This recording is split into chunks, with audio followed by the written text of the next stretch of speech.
Le fait d'avoir été atteint par le Covid-19 est révélateur, c'est-à-dire que on a beau dire et se répéter qu'en 98% des cas, on guérit de cette maladie sans séquelles. Il y a toujours une petite musique qui vous dit que bon, que vous espérez que vous n'allez pas faire partie des 2% qui s'en sortent pas ou qui ont droit à la réanimation. Donc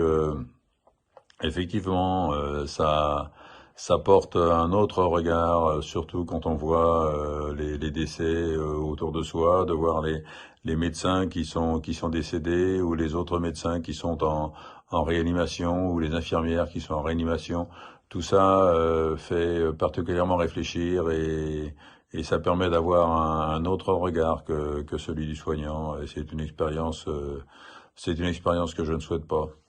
aux autres. En ce qui concerne la chloroquine, on peut regretter que le professeur Raoult n'ait pas pris la peine de faire 3 groupes. Un groupe témoin qui n'aurait pris aucun médicament, un groupe placebo où les personnes n'auraient pas su ce qu'ils prenaient comme médicament, et puis un groupe où les gens prenaient la chloroquine et l'azithromycine. Ça aurait été très simple d'avoir une étude incontestable, on aurait gagné du temps et on aurait évité une polémique bien inutile en ce moment. C'est regrettable. Les leçons à tirer, elles sont relativement simples, malheureusement, et j'espère que l'État en tirera les conséquences. On voit qu'en ce moment, on est en train de sortir la planche à billets par centaines de milliards pour soutenir l'économie, pour soutenir les petites entreprises, pour soutenir les artisans commerçants qui vont avoir à souffrir de cette épidémie, et c'est normal, mais tant qu'on y est, je pense que on pourrait mettre 50 milliards sur le système de santé français parce que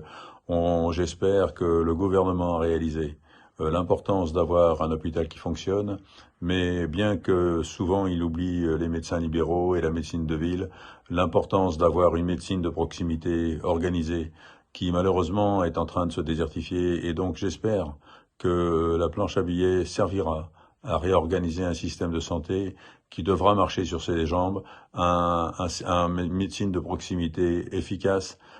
qui soit de nouveau attractif pour que les jeunes n'aient plus peur de s'installer et que la désertification médicale cesse de s'étendre en France, et un système hospitalier qui ait les moyens de cette hospitalisation et surtout les moyens d'assumer une crise comme celle que nous venons de connaître. J'espère que les gouvernants n'auront pas la mémoire courte et qu'ils sauront en tirer les conséquences.